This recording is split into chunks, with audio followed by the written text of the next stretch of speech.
নমস্কার বন্ধুরা, আমি রাখি স্টোরিজে তোমাদের সবাইকে স্বাগত। আজ আমি আর একটা নতুন রেসিপি নিয়ে চলে এসেছি, পটলের রসা।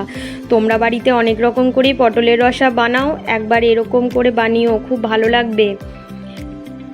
আমি একটু বড় বড় সাইজের পটল নিয়েছি, যেগুলো দুপাশে একটু কাট লাগিয়েছি।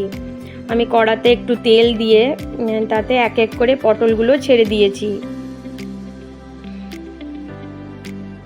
পটলগুলোকে এপিট ওপিট করে খুব সুন্দর করে টাইম নিয়ে পটলগুলো ভাজতে হবে।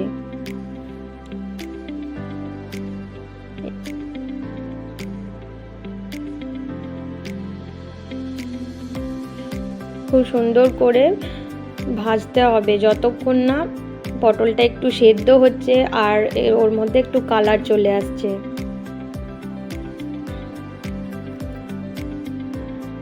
এটা সুন্দর কালার এসেছে, আর একটু ভাজা হয়ে গেলেই হয়ে যাবে, তুলে নেব। অলমোস্ট হয়ে গেছে ভাজাটা। এবার আমি এক এক করে তুলে নেব।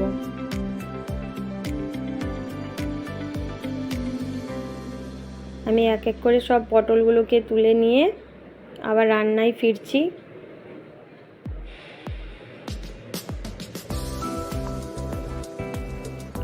সব পটলগুলো ভাজা হয়ে গেছে, কি সুন্দর করে ভাজা হয়েছে দেখুন বন্ধুরা। আমি ওই কড়াতে আরও খানিকটা তেল দিয়ে তাতে আদা, পেঁয়াজ, রসুন আর টমেটো পেস্ট করে রেখেছি, সেটাই আমি দিয়ে দিয়েছি।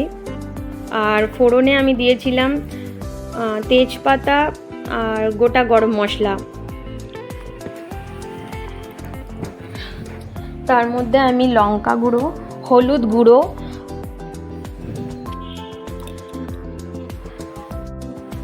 দিয়ে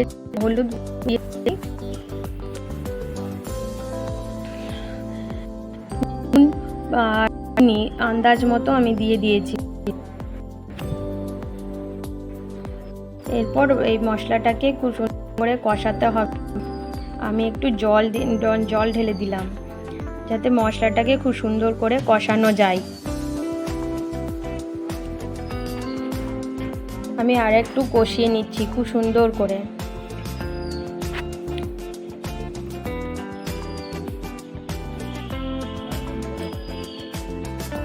পেঁয়াজ রসুনের গন্ধটা চলে যাওয়া অবধি খুব সুন্দর করে কষাতে হবে।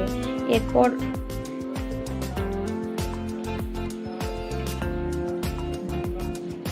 একটু একটু তেলও ছেড়ে এসছে দেখুন বন্ধুরা।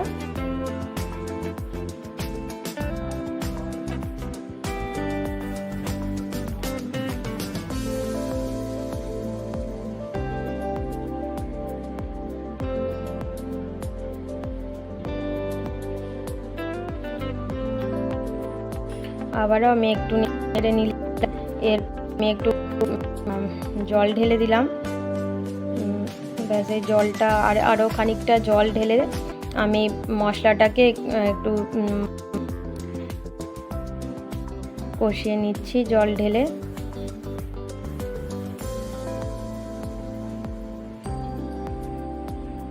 এরপর আমি পটলগুলোকে দিয়ে দিয়েছি। পটলগুলো খুব সুন্দর করে একটু সেদ্ধ হয়ে গেলে হয়ে যাওয়া অবধি রাখবো। তারপর আমি একটু পোস্ত বাটা দিয়ে দিয়েছি। কালারটা খুব সুন্দর এসেছে দেখুন বন্ধুরা।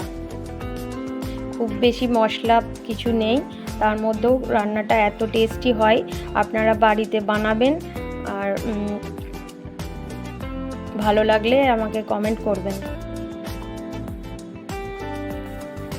এই পোস্ত বাটা দিয়ে আরও খানিকটা নাড়াচাড়া করে নিচ্ছি।